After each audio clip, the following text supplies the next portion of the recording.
Welcome to Security Boulevard, the cybersecurity podcast from the Futurum Group. Each episode explores a variety of topics within cybersecurity and the technologies that drive it. You can find us on securityboulevard.com, the Security Boulevard YouTube channel, TechStrong TV, and all of your favorite podcast platforms. Let's meet today's panel before we jump into the episode, starting with Fernando. Fernando, it's good to see you back from RSAC.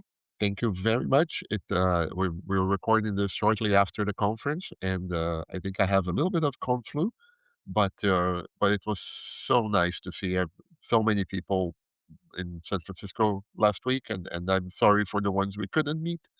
But in this industry, we have tons of events, and there's always black hats starting to show up on our radars already. So, and before Yeah. that, for the European crew, you have InfoSec Europe, which is also a very nice event. So And joining us for the first time on Security Boulevard is my good friend Jay Cuthrell. Jay, tell everybody who you are. I am Jay Cuthrell. I'm the Chief Product Officer at Nexus Tech. I deal with the product marketing and analyst relations part of the business. And last week, I had a chance to be in Raleigh, Durham, North Carolina for all things AI. So while everyone else was soaking up RSAC and B sides and the wonders of security on the West Coast, I was holding it down here on the East Coast. It actually turned a little chilly, but that was an amazing moment seeing 500 people lined up outside the door trying to get into the Durham Convention Center and learn about all things AI. This is also, of course, during the if you follow the stock market for the cybersecurity stocks, you may have noticed that little yes, dip when someone said Claude or Anthropic or other Mythos model out loud, and the market did what the market does, sometimes overreact. So great to be here. Appreciate being the invite list today. Thank you so much. Markets overreacting? Surely not. I've never seen that happen before. It's almost like numbers matter or something. Oh, Let's jump into today's episode because it came out of a conversation I was having with some people at RSAC and it kind of cracked me up. So I'm just going to throw this out there, gentlemen. 76. you Does should have that said number mean you should have said 67 or 67. I could have said anything that wouldn't trigger my kids or any other combination of numbers? You're probably wondering to yourself, 76 what? 76 trombones is what you hear when you march down the street? big Spirit of parade. 1776? No, it's a score on my dashboard and it says a thing, and that 76 is important, or maybe it's not. Mhm. And we don't know where that number came from because one of the things that we've seen in this industry a lot, even going back to when I used to do this for a living, is this concept of boiling the complexity of everything there is to know in cybersecurity down to a number and putting that number on a dashboard and then pointing at the number and saying, number go up, number bad, or number go down, number good. And I want to talk about the fact that all of these scores are hot garbage. Like, they don't mean anything to anyone. And I find it funny that everyone loves to tell me, "Oh, well, the cybersecurity score this week is high." And I'm like, "Such as? You're gonna have to be more specific." So, have you guys ever run into these things? I'm sure you have. Like it's a feature that everybody touts. It's a big number. Oh my god, yes. And we run into these in many different ways. This quantification, gamification aspect of cybersecurity. And there is a lot wrong with it, but there is also a lot that goes right with it. So I'm dying to get into more into the topic. But I'll say this: like, yes, we've seen this forever. Those of us who have been those of us who have been around risk management in any sort, like we've been looking at those scores as a component of risk management decisions, and with varying degrees of success. And there's so much to talk about. Uh, Jay, as we get to know each other, like I won't monopolize the call too much, so I'll yield. But I'm very excited about the topic. I just want to know what flavor of lifesaver that is. I'm used to the magic lollipops. Sometimes you have the red lollipop, which I guess be the cherry flavor, the yellow, which apparently is sugar plus yellow coloring, and green maybe I don't know. Is that a light pine tar taste, but ever so sweet? Um, I think there's a false precision in math of saying like, what is 76? Is 76 on a scale of 1 to 100, which I think we would all kind of assume. But I Mhm. also have access to other tools that have a 200-point scale just to prevent someone from arbitrarily thinking 76 is a good number. And you have to do math in your head to double that. And then there's 140, 150. Yeah, so you can tell I'm already bad. There's 152. Is that good, bad, relative, indifferent? So that's the other part of this is it or isn't it good? Is it or isn't it bad? Or is it or isn't it really telling us something that it's implied, but you really have to go into that second or third click? And if so, is the color misrepresenting? Is the number, by virtue of it being a number, effectively misrepresenting? So I also am looking forward to a robust discussion around why each of us is right and wrong at the same time. And I think it's important to bring up because you guys have already talked about some of the vagueness in this. You have to know the scale. As Fernando, my friend, the economist, would say, you have to label the axes on your graphs so you know kind of what's important here. But also, I love the stoplight system because to me, the stoplight system is one step beyond making it completely useless. Ooh, light red, bad. I will say that when I used to do this for a living for an MSP, I would routinely walk through our command center, which was essentially like 6 televisions that had various monitoring systems, and I would occasionally look at one of the texts and go, "Why is that light red?" "Well, we don't know. Find out." And my favorite response is always, "Oh, that light's been red for 6 months." And we're like, "Why?" "Well, because it's just always red." I'm like, "Then it should be green if it's always red and it's not a problem, or you need to find out what's going on with it." And I feel like these stoplight systems or these risk score systems, at least initially, the idea was egalitarian, right? There are so many inputs into all of these things that we have to figure out how to make it more digestible for the non-technical people. We have to find a way to take, the various inputs. Is this important? Is this critical? Is this something or other? And make it so that someone at a glance can go positive, negative, good or bad. But I think that we've overstressed that system now that everything has to be boiled down to a number. Was 76 good or bad? Well, that depends. Is 75 and below red? Is 76 and above yellow? It's like when my kids get scored on tests. Because it used to be that 90 to 100 was an A and 80 to 90 was a B, but now it's 93 to 100 is an A and 85 to 92 is a B. And I need to know how they break down because a 92 could be both good and bad depending on how I look at it. And then the problem is that I know that as someone who deals with data all the time and as Mm. someone who loves to label the axes on their graphs, but I'm not the one answering those questions. It's the executives in the building who are like, red thing bad, high number bad. Uh, w- w- And so there's a lot that we can parse of this. I think let's take many, not one, not two, but many steps back, right? I think that fundamentally we want to do these things as a combination of we're doing decision support, right? Let's get this out of the way. Like we want a number, we want not even a number, we want the information because we want to make a decision, right? Is this something that we need to act on? Is this something that we're not going to act on? What's our comfort level with acting on this particular thing, right? So, and that is a perfectly valid need from anybody doing cybersecurity or IT or anything else, right? The I joke that economics, right? Here we go, is the study of scarcity, right? And the first rule of economics is that there's always scarcity. You never have enough resources to do everything you want. How do you prioritize what you want, right?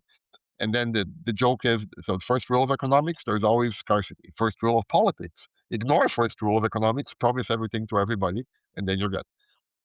Digression. Um, but I think that the idea of having scoring as it's an element, like I said, I think I see it as an element of decision support. And I see, I'm going to be optimistic in that I see this use of numerical risk scores as an attempt to elevate the conversation, which we need, right? We need to move the conversation at the board level, at beyond uh, red, yellow, and green, right? Beyond risk is high. Now, my CISSP is back from many, many, many years ago, and I remember that like we were doing calculations on risk score, like 5 + 3 is 8, and that means it's a medium. That didn't make any sense. You don't calculate on ordinals, right? And so I see this scoring as an attempt to do that. Now there are two scenarios here, right? And there are the scores that we see as there's a value to those scores as a progression over time. I've dealt with many vendors who have, oh, okay, we have a risk score in your dashboard, and you can see the nice squiggly line. It's trending up or it's trending down, and that may be valuable or not, depending on what goes into that score, right? I remember arguing with an endpoint vendor. Oh, look, your score changed from 76 to 67. I'm going to pick on the numbers, right? Um, okay, fine. Does that mean it got worse? Why did it change to 67? Did it change to 67 because you now have, because the aggregate health of the devices dropped for some reason, right? So did the reason drop because the devices we have are weaker, are materially worse, or did we add new devices to the environment that haven't yet been patched up to the level of controls that we have, and therefore they are weaker? So again, meaningful meaningful intent, but the execution is kind of weird. So but yeah, I'll say this: I remain positive. I mean, in the use of more precise scoring. I'll yield the floor to Jay. I'll come back later. Yeah, so I would say that there's things like a defense readiness kind of condition, the so-called DEFCONs, and so you may be at DEFCON Cookie Monster, which is the 5 blue, or you may be all the way up to DEFCON Elmo, DEFCON 1, and there was even a meme, if you remember back in the old Twitter days, where it was when uh, maybe it was Department of Homeland Security or the TSA apparently had these different color levels of situational awareness for travelers. And it always seemed like we were constantly at a state of Elmo. And if you're always at a state of Elmo, are you really at a state of Elmo, or are you just over Elmoed out? And I'm not picking on Elmo specifically, but it's these conditional views that are entirely subjective at some points. And some organizations might say we're at the highest level of situational awareness that is possible. Well, how long can you sustain that effort? Is that sustainable over a long period of time? And so I see some of these other interfaces, especially in security reporting, where you talk about if it's a numerical quantitative score relative to what? If it is a quantitative score relative to what? If it is a qualitative score, do we all agree on the definition, the what it implies? By the way, if we're culturally expanded beyond just say the United States or a specific country, is your sovereign country definition of how that color or story or iconography should be interpreted consistent globally and accepted? And one of the other things I was thinking through is in the early days of the web, there was this common concern around the many dashboards that were being created because the web was moving so fast. You had infinite ways to think about visualization of data and multivariate data, even more complex. So, if you're not familiar with Chernoff faces, basically like happy face, smiley face versus flat versus frowny face. And possibly like moving their eyes or their eyebrows up in the cartoon to show or convey different types of qualitative and quantitative measure. But a Chernoff face is interesting. It's a provocative way to think about it. It was very common for people to say, like, I want to know if the server is happy. Is the server happy? And not a server in your restaurant. I mean, a server probably in your data center. And if the server's not happy, should the front of the server have a Chernoff face? And this was in the world of the physical um, kind of one to one. If you remember the pets versus cattle, this is a pet type server. But when we go to these massive cattle server motifs, cloud operations, containerization, there's a lot of constituents. And if you just said, like, what's the general turn off face of a fleet? Is that enough? Or is it like, no, there's like 4 or 5 of these that are really, really unhappy turn off faces. How do you find those 5 and determine whether or not that's in the blast radius of whether you care or not? Or is there an architecture that allows it or to permit it to run and then get remediated later? So I do see challenges both in the qualitative and in the quantitative that we spend a lot of time on, but I think even the qualitative measures are still a challenging, like whether it's lollipop colors or what you think is the flavor of whatever is on. Actually, you mentioned like the traffic lights. I've never climbed up to a traffic light to try to lick the cherry red light. So maybe that's on my bucket list now. But I do know that red for me means stop, but it might mean something else in a different culture. And I'm glad you brought up the fact that the scales that we've been using forever are always off, right? Like the DHS one that was released was comical because at no point were we ever lower than like grade 3, which was like, heightened readiness. It's almost like the other things existed just to make people We were a feel that, Big Bird for a long time. Big yeah, Bird was a problem, right? Big yeah. Bird yellow. Yeah. And But and go ahead, Fernando. no, I'm just going to say, like, I love to throw quotes at people, right? Upton Sinclair, it's difficult to get a man to understand something when his salary depends on him not understanding, right? And Tom, I have a visceral reaction to you mentioning it never went down from something because the incentives in the system are misaligned in that if you it's easier for you as the creator of the risk score to report a higher risk, right? Because it's safe, right? Oh, and again, I go back to decision support, right? One of the best books I ever read on decision support is Thinking Bets by Annie Duke. I highly recommend it, right? And one of the first things the book talks about is the notion of resulting. Humans are bad at conflating the results of an action with we conflate the quality of the decision with the quality of the outcome, right?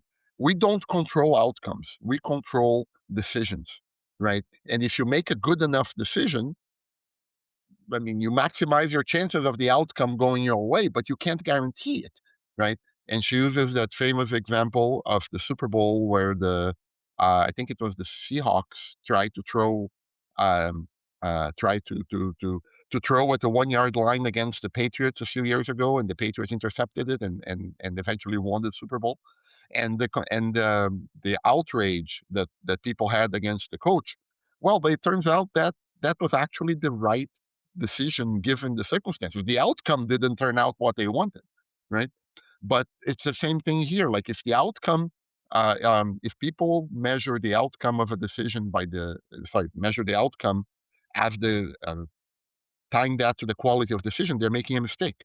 And I'm sorry, I went off complete different tangent as usual. But Tom, I you're right about the level. It never went below something because it didn't make sense for somebody would be safe reporting that it was a high enough level. And we deal with this all the time in a lot of things, right? Like one of the things that I remember when I first started working with these monitoring systems was the fact that we had to turn off memory monitoring. And they're like, "Well, why?" I'm like, "Because if a computer system is doing what it's supposed to do, the memory should be mostly full all the time." Because that's what it is designed to do. And it's always going to be red because, ooh, it's above 90%, therefore it has to be bad. No, I would rather it be 90% because then that means it's being used efficiently or things like that. And one of the problems that we always run into when we're doing that is, again, we know context behind things. Another way to look at this is I think one of the original things that made me think about it was CVSS scores, right? Like how many times have we seen a CVE release with a CVSS score above like a 9.5? And you're like, "Oh my God, that is absolutely yeah. horrible. We need to go, wait, this only happens on a really random product that was sold in like a lot of 100 to one company in Antarctica. But if they could get into it, it's really bad. Therefore, it's a 10." I'm like, it's a 10, but the likelihood of it happening is like a 2. Why are we like, there's no context behind that. Likewise, oh, well, that's a 6.5. That's not a big problem, except it's a problem on every device that's been sold for the last 85 years. You got to patch that. Like it's giving people this false sense of security when you publish a score and you're like, because let's be fair, if you went to RSAC, you walk through the booth, I should have just taken a picture of every, like, score says 74, you're okay. Score says 94, you've got a problem. And just the usual, like Jay said, like, is that a scale on 100, 200, 1,000? Is it another mathematical calculation? Is that graph a logarithmic graph? Like we have enough problems with people who don't understand math in a daily basis.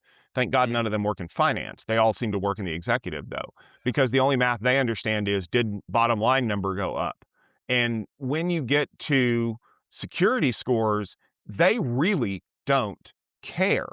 What they want to hear is everything is fine and we're not going to get hacked. You're not going to end up on the news. And if that does happen, they're going to want to know why, and they're going to need details, which is why every one of those numbers, when you click on it, should produce a report that says you're not at 100 because, your CEO's password is bad. But you're also not at a 50 because the rest of the people in the organization have walled off the CEO from anything important. So even if his account does get hacked, you can't get in. If you can't provide even just baseline context for people, then you're doing them a disservice because, again, number must be good because number green. God, yes, and yes, and I go back to conversations I've had with vendors in the past. The composition of that score is absolutely essential, right? I remember being particularly peeved at a vendor whose score composition was the number of endpoints that had their product installed. Not the number of endpoints that had endpoint security installed, not the number of endpoints that had endpoint configured, that had their the number of modules of their offering was a component of that risk score, right? I'm sorry, that's a pre-sales thing at best, right? Mhm. Mhm. And so those scores are extremely confusing, right? And when I work with vendors, I go, look, we are trying to help this industry overall reach a higher level of maturity on these things. That kind of score that you're doing may does not work toward that. You may want to consider that, not only because it is the right thing to do, but because we are seeing people. There is a movement. There's an entire movement in this industry of getting better, right? And I would be remiss if I didn't call out the phenomenal work that CIRA, the Society for Information Risk Analysts, CIRA does. I was a volunteer at CIRA for a long time, and I absolutely love the organization, right? And with that comes significant knowledge that is being shared in terms of what does good risk management look like, right? So anyway, I'll refrain from that. But that's a good point. Is going back to what you said. These people deal in risk all day long, and so Yes, sometimes they have to quantify that risk, and they're and doing and that's amazing work at it. but what does the quantification mean? It means that they have plugged a bunch of information into an algorithm or to an equation, and the number at the end is effectively normalized. And that's important within their context. So when you talk to one of those experts, they know the difference between an 85 and a 74 and can tell you what could cause that to happen, especially when they look at the other parts of the data and go, well, that's really interesting because this number is very out of sequence with what I would expect to see in a company that has a score associated with that, which would cause them to do investigation. My problem with all of this risk score stuff is that you have effectively dumbed it down to the point where nobody has any context for anything, and you like it that way because you need to sell training or professional services to help them understand why the number is the way that it is. And when you ask them, well, can you give me an idea of why that number ended up where it is? Sorry, that's our secret sauce. Oh, okay. You had mentioned earlier that we tend to be bad at math, and if risk is another way of saying that you can quantify or do the math, then it also means we're kind of bad at quantifying risk. And Hmm. so even if you go if you go back to like the it's a acronym FAIR, Yes, right? That means that there's some kind of a factor that you have done analysis on, and from that point of view, the information you're talking about, you've determined risk, and that's the difference between like, yep, we got 117 things that you will never recognize because they're Linux or something esoteric, but on the other hand, it's $10 million of risk, and I guarantee you that someone's going to understand the $10 million of risk. They won't care about the 100 whatever Linux things. It just poof, you just go right over their head, right past them. Um, the question then becomes is, are the vendors supporting and driving towards something more like fair, or is a proprietary view and visualization within their product experience going to perpetuate a renewal? Are they really just thinking about like, if I can get you to adopt this thing, I know you're going to just you can't get off me now. I'm a switching cost that you don't want to take on. And because everyone's learned what 76 means. 76 means exactly what it means to you in your company because you have used my product for so long. So is the 76 also kind of an entrenchment, digging in, or if you could get away from 76, going back to the 76 example at the beginning of it, does that mean that maybe that there's interoperability or shared understanding of how relative risk can be summarized amongst different disparate vendors that ultimately make up what might be that dashboard of doom for the CISO? And Tom, may I say that if I'm ever not available from for economic commentary, Jay here has brought up switching costs. So thank you very much, Jay. That is spot on, right? But but I'll go back to something. Like I'll go back to. I think that this is positive. Like the overall movement is positive to have some to move us uh, uh, from a heat map, to move us from a color, right, into something more defensible from a statistics perspective, right? And I think that we are seeing more risk management practitioners get their word out there. I'm going to do a shout out to both Richard Sierson, who wrote the Metrics Manifesto back in 2022, I believe, right? As somebody who's been doing some phenomenal work on this, as well as Tony Martin Vege, who has a new book called From Heat Maps to Histograms that should be coming out this week, actually. So I'm eagerly waiting to take a look. And both Tony and Richard have done phenomenal work in the context of Sierra of doing precisely that, of helping to find common ground between environments. At least from where I stand right now, what I see as uh,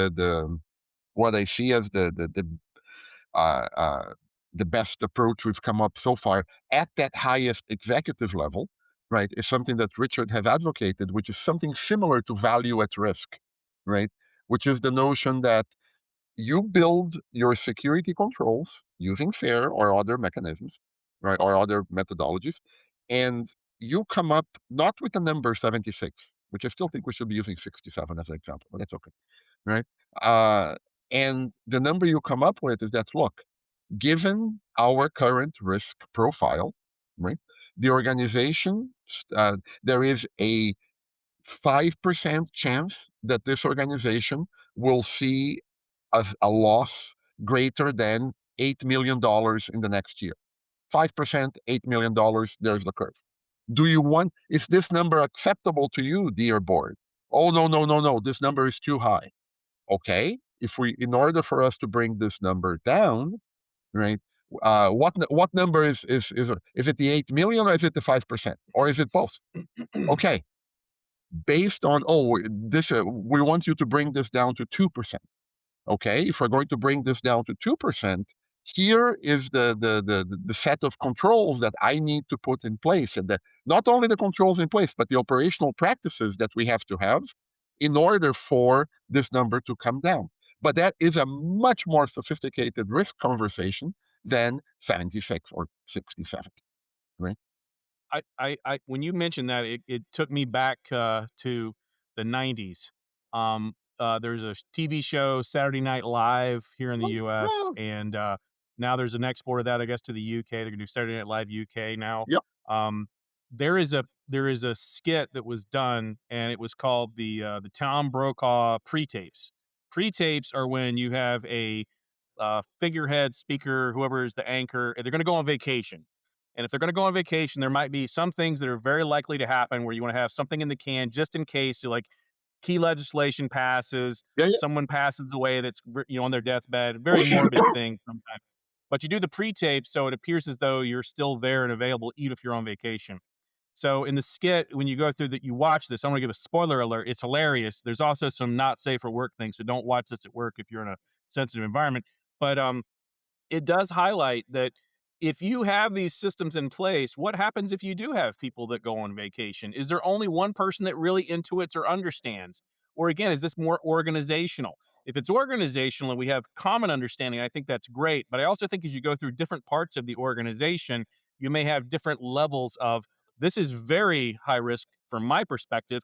But from my perspective, in this other part of the organization, that might, for the same exact event or concern, might be very, very low risk by comparison. And so that's another important context is how are we surfacing these numbers? And I like 67 now that you've convinced me of that.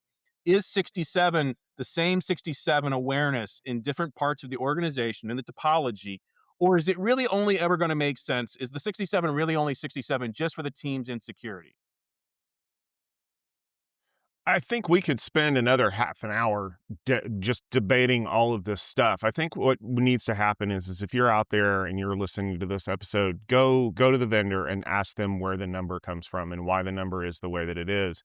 And if they can't justify the number, then they're probably just making it up out of thin air. And maybe it's time for you to do a little bit more investigative work. I know that we just got back from RSAC. You're probably listening to this episode a couple weeks out from RSAC, but just know that we've been putting a lot out since then. Fernando, what are some things that you've got coming out that people should check out from maybe from RSAC or maybe more in general? Yes, by the time this comes out, we'll have our main note out on the conference. I also use the conference to inform a lot of our research, of course, and related to this topic. So the whole topic of cyber risk quantification, very close to this, is third party risk management, right? That is something I'm going to be digging into over the next few months, right? There's some very like, I love how we are maturing these disciplines. One of the things, for example, that we're doing is we're starting to take related to the scores. We're not talking so much about what is my outside in view. Like, hey, I like I'm going to scan you and get the score for you. It's like, okay, what do your internals look like? The inside out view, and then start to put those together, right? But sorry, I digress. I think that coming over the next little while is Tom. You and I have a report out on Secure Access Service Edge that should be out momentarily or next few days, weeks. Outside of that, we have a reprint. We have a refresh of our security operations signal report that's going to come out in the early summer. And then, like as I said, like a few months from now, I'm diving deep into CRQ and third party risk management and other areas. So I'm really looking forward to that. And Jay, I know you've been producing a lot of content as well. If people want to check out some of the stuff you're doing, where can they go to learn that? Yeah, just go to fudge.org. So if you just type in your browser, fudge.org, my blog there. I also have newsletter content as well as a podcast. I'm on my third episode of that. I'll also be at the Click Connect for 2026.